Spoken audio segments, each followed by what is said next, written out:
가만히 돌이켜 저 자신의 모습을 한번 생각을 해보니까요.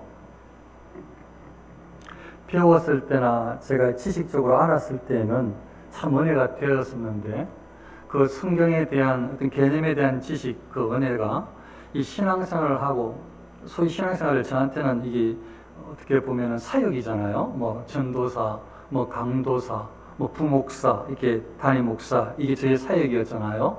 지금까지 살아왔던 어떤 뭐 신앙적인 어떤 그 길이라면 그게 저의 사역이었는데, 그 길에서도 하나님께서 어릴 때든 어떤 청년의 때든 이렇게 개념을 이해해서 은혜 받게 해주셨는데, 오히려 사역을 하는 동안에 끼어있지 못해서, 다른 말로 말하면 뭐 부목사, 목사 이럴 때도 진리의 말씀을 온전하게 쫓지 못해가지고 그랬던 생각을 한 것 같아요.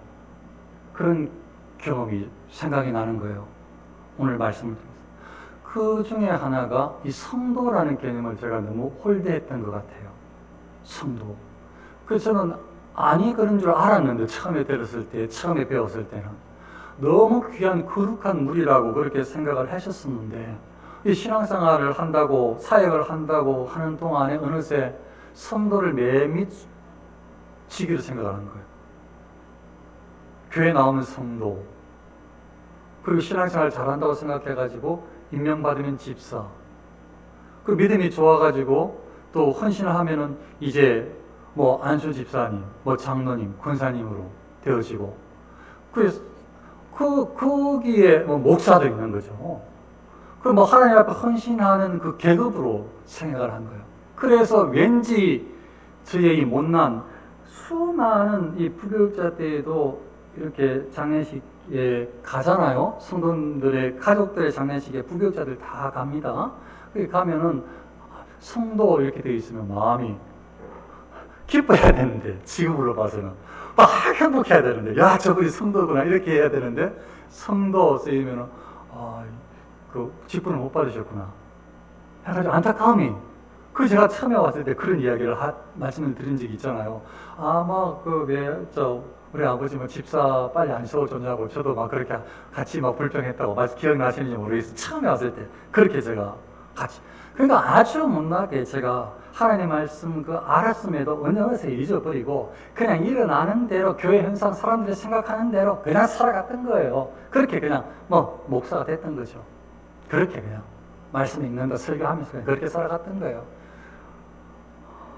근데 오늘 말씀을 준비하고 다시 은혜가 회복되고 하나님의 뜻을 깨닫는 동안은 제일 중요한 게 있다면 내가 성도로 인정받는 거다. 이게 지금 오늘 말씀에 이렇게 보니까, 말씀에 이 에녹이 예언했던 구절이라고 보면 되는데요. 보라, 주께서 그 수많은 거룩한 자와 함께 임하셨나니, 주님께서 거룩한 자 성도와 함께 임하신다는 거예요. 주님께서 재림 때에 성도와 함께 재림하신다는 거예요. 그러니까 진짜 성도는 무조건 이 자리에 있는 거예요. 진짜 성도는 무조건 이 자리에 있게 되는 거죠.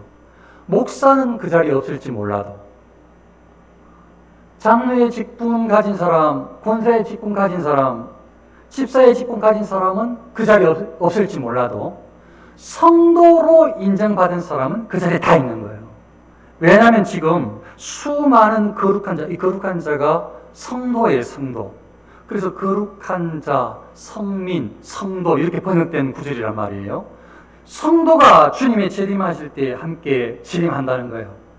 근데 여기 거룩한 자 성도는 우리 말고 사람도 성도지만 천사도 거룩한 무리 해가지고 성도라고 불러요. 그러니까 천군 천사들과 함께 또 구원받은 성도가, 구원받은 백성이 함께 주님과 함께 재림해 온다는 구절인 거예요, 이게. 그러고 보니까 성도에 대한 개념이 아주 좀 귀하게 생각되어지잖아요. 그래서 전체 말씀 중에 몇 가지를 좀 뽑아보면 이렇게 성도에 대해서 성경에 이야기하고 있어요. 구약부터 모세오경에 있는 내용부터 이 요한계시록까지 성도에 대한 이야기가 나오는데, 성도가 뭘 이야기하는지 잠깐 한번 들어보실래요? 여호와께서 백성을 사랑하시나니 모든 성도가 그의 수중에 있으며, 하나님께서 백성을 사랑하시는데 모든 성도는 하나님의 손안에 있대, 수중에. 하나님께서 사랑하시는 사람을 성도라 하는구나. 주의 성도들에게 은혜를 기뻐하게 하옵소서. 주의 성도들 이렇게 표현하는 거 보니까 주의 하나님의 성도들이라고 해요. 하나님의 성도. 소유자가 하나님이에요. 주님이에요. 그리스도예요. 성도들이 그냥 뭐 날라리 하층 최하의 계급 이런 전 전혀 없어요. 그게 아니라 주의 성도라고 해요. 주의 성도. 하나님의 성도예요. 땅에 있는 성도들은 존귀한 자들이니, 시편에 땅에 있는 성도라고 불려지는 사람들은 존귀한 자들이래. 주의 성도들아, 이것도 주의 성도들아 부르죠. 31편에도 너희 모든 성도들아 여호와를 사랑하라 하는 거 보니까 여호와를 사랑해야 될 사람들이 성도들이야. 그의 성도들을 버리지 아니하심이로다. 하나님은 그의 성도들을 버리지 아니하신대. 하나님의 사랑이 계속 머물러 있는 무리가 성도들이래요. 지금 9절을 제가 읽고 있는 거잖아요. 그 부분만 딱 읽고 있는 중이잖아요. 무덤들이 열리며 작은 성도의 몸이 많이 일어나되, 성도가 부활한대. 성도의 몸이 다시 살아나. 목사의 몸 중에는 못 살아날지 몰라도, 물론 나중에 심판의 부활은 다 하죠. 이게 이제 영적인 영생의 부활, 아름다운 구원의 부활. 목사라는 사람은 못 구원할지 몰라도 성도는 다 구원해. 다 다시 살아나. 하나님의 사랑하심을 받고 성도로 부르심을 받은 모든 자에게, 로마서에 나오는 말씀인데, 하나님의 사랑을 받고 성도로 부르심을 받은 자래. 하나님의 사랑을 받은 사람을 성도라 부른대요. 성령이 하나님의 뜻대로 성도를 위하여 간구하심이라. 성령 하나님께서 성도를 위해서 기도하신대요. 성도를 위해서 기도하신대요. 하나님께서.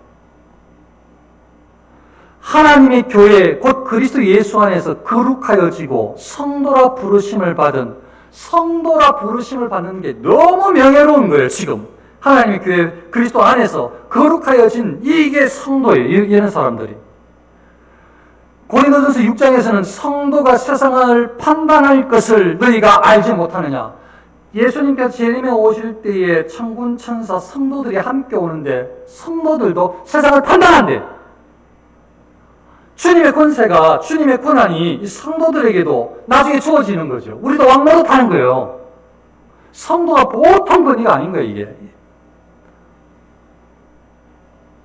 데살로니가 전서에서 우리 주 예수께서 그의 모든 성도와 함께 강림하실 때에 성도는 안 빠져요. 빠지는 게 없어.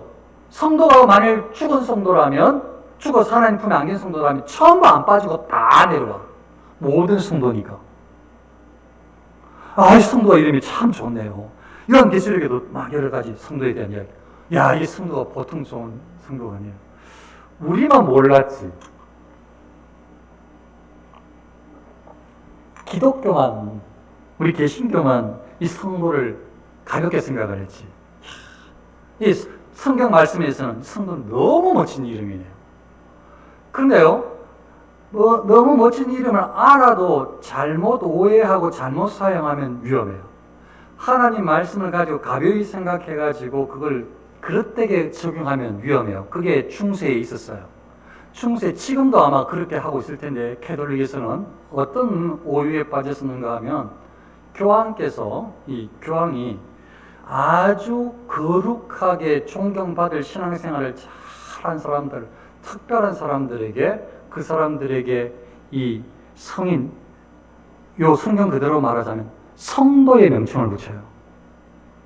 성도의 명칭. 성도를 영어로 바꾸면 saint예요, saint. 모든 지금까지 이야기했던 성도에 나오는, 성도라고 나오는 모든 구절들은 영어 성경에 전부 다 saint예요, saint. saint, S-A-I-N-T. 이게 전부 성도라고요. 전부 이렇게 다 바꿨어요. 그런데 문제는 이게 성경을 가벼이 이 캐톨릭에서 생각을 해가지고 하나님 말씀을 두려움으로 잘 이해를 해야 되는데 성도가 지금 굉장히 좋다고 했잖아요. 그러니까 그걸 모든 사람에게 붙이는 게 아니고 성도의 이 세인트라는 걸 특별한 사람에게 붙이기 시작한 거예요. 그래서 이 사람의 세인트니 예를 들자면 성 세인트 어거스틴 이런 사람들, 안토니우스, 세인트 안토니우스 예를 들자면 이런 사람들에게 성을 세인트를 성도라는 이름을 딱딱 붙인 거예요. 다른 사람 사용하지 못하게. 캐톨릭에서. 그 교황이 성인이라는 세인트를 붙이는 사람들은 세상에 알려져서 이 사람을 존경하도록, 이 사람을 숭배하도록 만든 거예요. 이거 아주 잘못된 거잖아요. 성도라는 개념이 너무 좋은 개념인데, 그 구약에서부터 신약까지 제가 좀 전에 내가 찾아봤는데, 알려드렸던 것처럼 그렇게 너무 멋진 이름이, 명칭이 있는데, 이걸 캐톨릭에서 자기 마음대로 성경을 휘젓는 거라. 성경의 권위가 교황 밑에 있거든. 각거나 밑에 있다고 생각하거든. 그러니까 이걸 마음대로 조정할 수 있는 거라. 교황이. 그래서 이 좋은 개념을 가지고 아주 사람들에게 존경받는 인물들에게 붙인 거죠. 세인트 어거스틴처럼.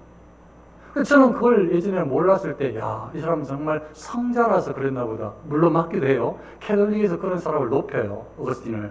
그래서 성 어거스틴 하는 거죠. 그런데 지금 보니까, 지금 이렇게 준비하면서 보니까, 야, 그들은 반만 맞았다. 왜냐면요, 그들이 이렇게 캐톨릭에서 교황이 몇몇 사람들에게 명칭을 붙이는 이 성도라는 이 이름을 그래서 몇몇 사람들에게만, 아주 존경받을 사람들에게만 이름을 붙여가지고 그 사람을 숭배하도록 만들어가지고 거기에 철저하게 반대한 두 개혁자가 있다면 그 사람이 루터, 그 사람이 켈빈이에요. 그래서 이 사람들은 세상의 뿌리에 잘못된 교회의 모습에 그냥 그대로 항거한 거예요.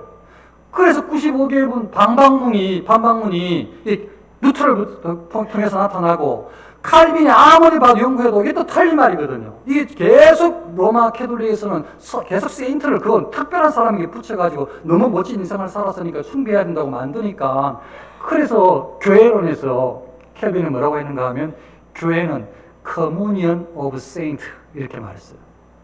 교회가 뭐냐? Communion of Saint 세인트, 성도들의 연합이 교회다. 이렇게 교회론에서 말했단 말이에요. 캐톨릭에서는 자기 마음대로 교황이 붙여주는 한 사람 한 사람에게 그냥 숭배하도록 성 이렇게 세인트 붙여버렸는데 켈빈은 틀렸다. 교황이고 뭐고 다 틀렸다는 거지. 그게 성경은 그렇게 말하지 않는다. 성경은 교회, 백성, 하나님의 택한 백성이 바로 성도다. 그 교회가 성도들의 연합, 성도들의 모임이 교회다. 이렇게 했단 말이에요. 그러니까 얼마나 개혁자들은 성경 말씀을 진리 그대로, 원래 그대로, 하나님께서 말씀하신 그대로 지키려고 얼마나 몸부림치는지 몰라요. 이것 때문에 싸울 필요가 없다고 생각할지 몰라요. 로마 카톨릭은 그걸 얼마나 중요하게 생각하는데 그거 왜 싸우고 그냥 넘어가면 되는데 칼빈은 싸워요. 루터는 싸운다고요. 틀렸다고. 하나님 말씀은 그렇지 않다고. 하나님 말씀으로 봤을 때 그게 틀렸다고. 이렇게 말할 수 있어야 된다니까요. 이런 문제가 성도에게서는 안 나올지 몰라도 성도에 대해서는 우리가 안 나올지 몰라도 비슷한 현상이 오늘날 있어요. 기독교에. 뭐가 있는가 하면 제가 느끼는 바로는 아무리 성경에서 이야기를 해도 가끔 설교에서 듣고 성경을 읽어도 사람들이 세상에서 생각하는 그 관점 내가 정말 칼로 찔러 죽이지 않았고 내가 칼로 들고 가지고 다른 사람 거 뺏은 지 강도질 안 했는데 내가 뭐 그렇게 나쁜 놈이냐 내가 그렇게 간음을 하지 않았는데 실제로 한 것도 없는데 내가 뭐 그렇게 나쁜 사람이냐 나는 선한 사람이다 이렇게 생각하는 경향 세상에서 생각하는 선을 가지고 계속 교회 생활 신앙생활을 하는데도 그걸 계속 적용하려고 하는 그게 여전히 오늘날 남아있는 거예요. 그래서 사고 속에서나 말로 잘못한 것은 그게 계속 큰 죄가 아니라고 생각하는 거예요. 상처 주거나 험담하거나 이거 별로 죄 아니라고 생각하는 거예요. 왜냐하면 성경에는 그 죄라고 이야기를 하지만 사람들은 그 죄라고 안 하고 생각하거든. 여기에 교회 다니건 안 다니건 다 그렇게 죄를 짓고 살아가니까 그게 무슨 큰 죄냐. 그냥 해도 된다고 생각해가지고 죄에 쉽게 노출되어 있는 거예요. 다른 사람 말하는 거, 말로 짓는 데가 무지막지하게 많은데도 그거 전부 가볍게 생각해. 내가 언제 칼 들었느냐. 내가 언제 찔른 적이 있냐. 내가 남의 거 언제 훔쳐낸 적이 있냐? 나는 도둑도 아니고 강도도 아니고 살인자도 아니다. 이렇게 계속 생각을 하는 거예요. 성경 아니라고. 너는 살인자라고. 계속 이야기하는 나는 아니라는 거예요.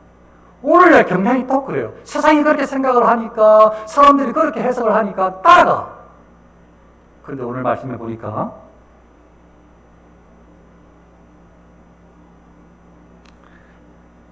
에녹이 어떻게 예언을 했는가 하면 이는 뭇사람을 심판하사 지금 주님이 모든 성도와 함께 재림에 오시잖아요. 그리고 심판주로 오셨잖아요.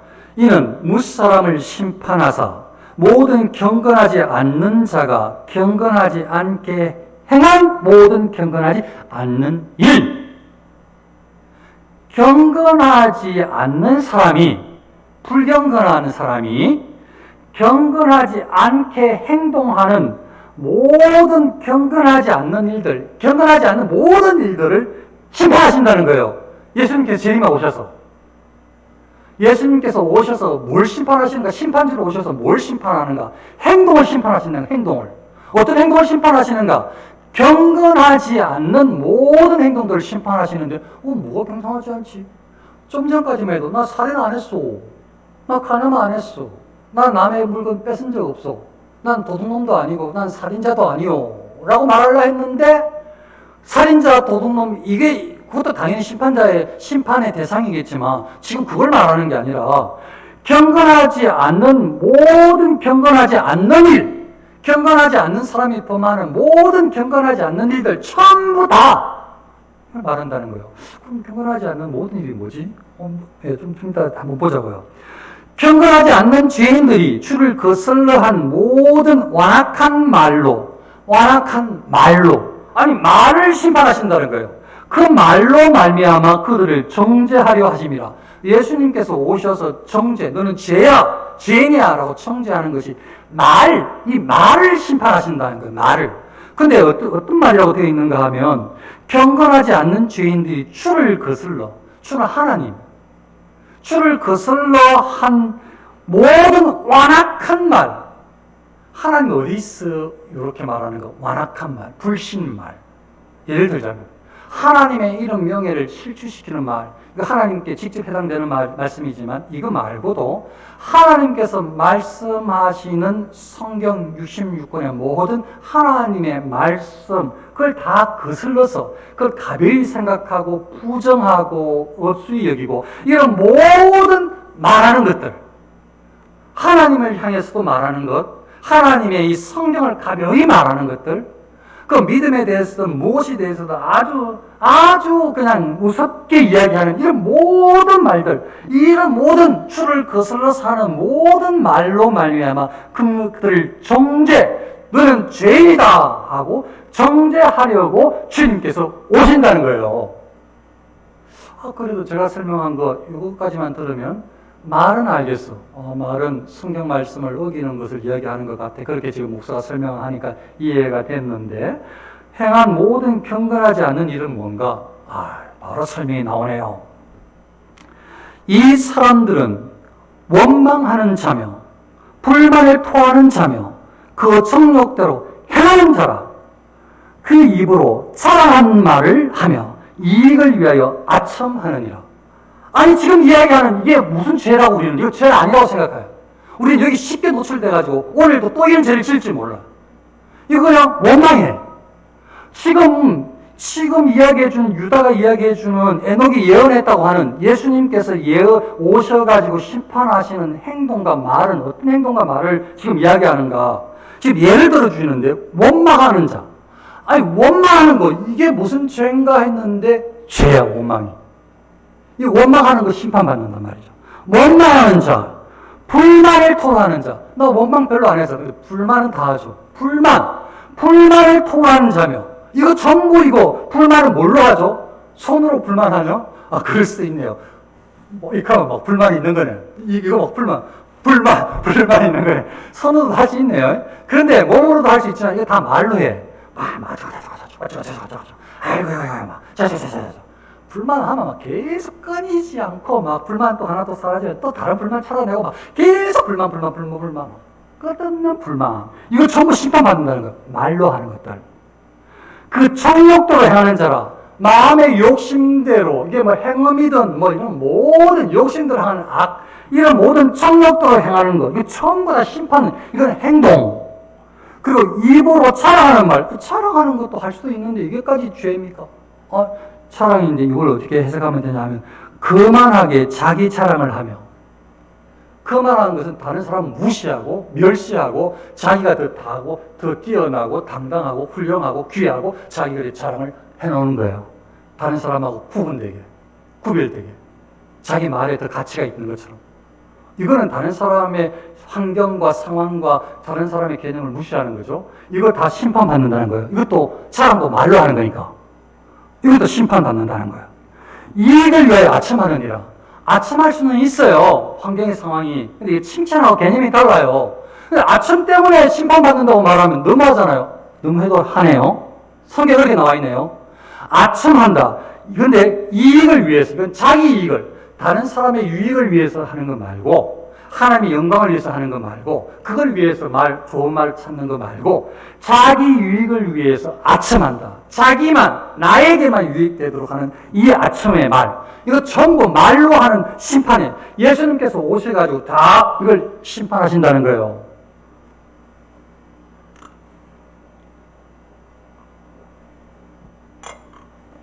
큰일 났다. 이거 어떻게 해야 되죠? 그러면 처음부터 우리 지옥 가야 되는 건데.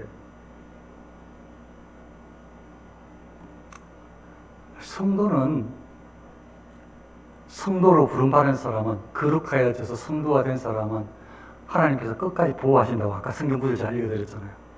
그 사람이 지옥 갈 일은 없어요. 그런데도 우리가 이런 죄를 짓는다면 주의해야 돼. 이건 하나님께서 싫어하시는, 반드시 주님께서 오셔서 죄라고 물으시는 말이다. 행동이다.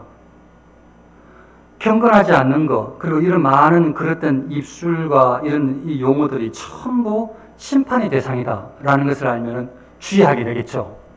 그러면 이거 어떻게 해야 되는가? 그리스도인들의 아주 좋은, 어떻게 이런 것들을 해결할 수 있는가? 성도는 다른 말로 말하면 구원받은 사람이에요.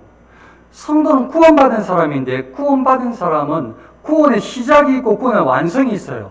예수님께서 부르셔서 거듭나면서 이렇게 구원의 시작이 되어진다면 구원의 완성은 영화로운 단계예요. 그 수많은 단계, 거듭나서 중생해가지고 칭에 의롭다고 인정받고 하나님을 아빠 아버지라 부르는 양자가 되어지고 회개하는 삶을 살아가면서 인내하면서 막 이렇게, 그리고 나중에 점점 거룩해지고 성화를 단계를 거쳐서 완전하게 영화의 단계에 이르는, 이게 구원의 서정, 구원의 시작이고 구원의 과정이고 구원의 완성은 마지막에, 처음에 구원받은 사람은 끝까지 구원받는 것인데 이걸 과정에 다 있어요. 그래서 성도는 누구냐? 구원을 이루어 나가는 구원의 과정에 있는 사람이라고 할 수 있는데, 성도는 그런 사람이라고 할 수 있는데, 구원을 어떻게 잘 이루어 나갈 수 있느냐? 구원을 어떻게 잘 이루어 나가고 있는 것을 확인할 수 있느냐? 하나님 말씀이, 소위문답에 보니까 이렇게 되어 있네요. 89문에 하나님의 말씀이 어떻게 효력이 되어 구원을 얻게 하는가? 구원을 완성하게 하는가? 하나님 말씀이 대체 어떻게 효력이 생겨가지고 구원을 완성하는가? 그리스도인들은 이 구원받은 사람인데 이 길을 걷는데 완성하느냐? 그래서 이렇게 말을 하네요. 하나님 말씀을 읽는 것과 특히 강설하는 것으로서, 이게 뭔 말인가 하면, 하나님의 말씀을 읽는 것, 말씀을 읽을 때 내가, 강설은 설교를 듣거나 말씀을 배울 때에, 말씀을 들을 때에, 설교를 들을 때에, 이게 강설의 의미예요. 하나님께서 어떻게 이 말씀으로 구원을 이루어 가시느냐, 구원을 완성해 가시느냐, 성도들을 향해서 말씀을 읽을 때에, 그리고 설교를 듣거나 가르침을 받을 때에 성령 하나님께서, 하나님의 신이 효력 있는 방법을 삼아, 하나님의 신, 성령이 효력 있게 성령께서 역사하셔서 죄인을 반성시켜 회개하게 하시며, 또 믿음으로 말미암아 거룩함과 위로를 더하셔서 구원에 이르게 하신다. 어떻게 구원에 이르게 하시느냐? 성도들을 하나님의 말씀이 읽든지 설교를 듣든지 이렇게 할 때에 성령께서 역사하셔서 죄인을 반성시켜 말씀을 읽으니까, 말씀을 들으니까 나의 삶과 너무 다른 것을 죄라고 말씀하시고 돌이키라고 말씀하시고 이걸 그렇게 하면 안 된다고 충고하시고 명령하시는 이런 말씀들을 대하니까 죄인을 반성시켜. 내가 죄인이구나. 내가 지금 죄를 범하고 있구나. 하나님 말씀을 거역하고 있구나. 알아서 반성시켜. 스스로 이거 내가 지금 잘못하고 있습니다. 반성하여서 이게 틀렸구나라는 것을 알아서 회개하게 하시며 성령께서 회개하게 하시며 믿음으로 말미암아 거룩함과 위로를 더하셔서 구원에 이르게 하신다. 믿음으로 구원에 이르게 하신다. 이렇게 회개할 때 용서해 주신 줄 믿습니다. 그러면서 우리를 다시 거룩하게 해주셔서 감사합니다. 하나님 힘들 때 나약하는데 위로해 주셔서 감사합니다 하면서 이렇게 믿음으로 구원에 이르게 하신다. 뭐가? 말씀으로.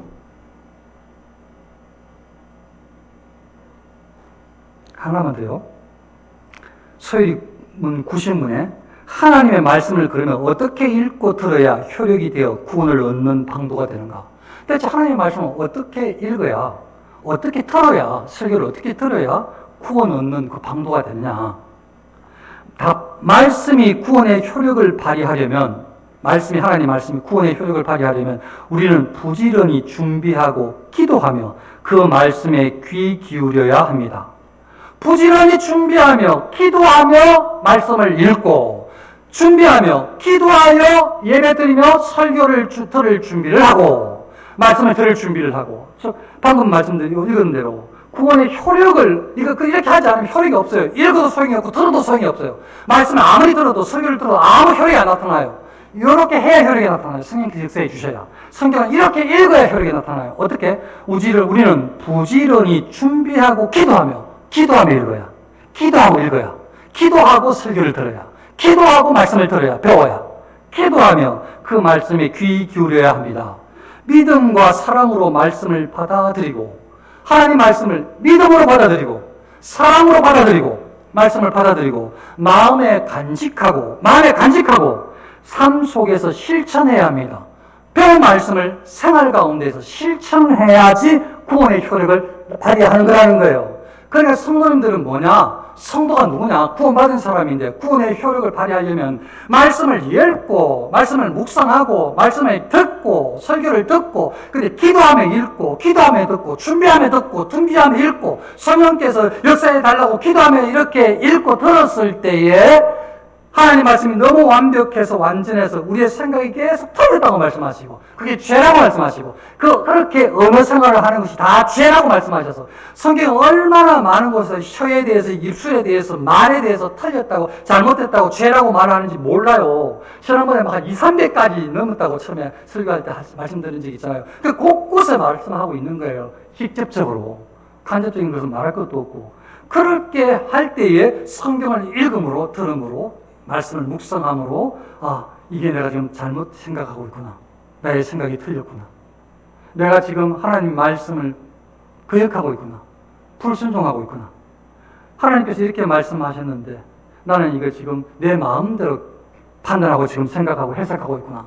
이렇게 깨달아서 잘못된 것을 알고 회개하고 마음에 간직하고 이제는 그렇게 살지 않으려고 이제는 이 언어가 달라져서 바뀌어서 행동을 다르게 함으로 하나님 사랑, 이웃 사랑을 실천하는 행동을 실질적으로 나타내는 그런 사람이 구원의 효력을 발휘하는 삶이라는 거예요. 성도의 삶. 성도의 삶. 심판 대신에 구원받은 성도의 생활, 삶이라는 거예요. 사랑하는 성도님들, 저와 여러분들은 이미 구원이 시작되었고 구원을 완성하여 나가는 그 여정에 접어들었습니다.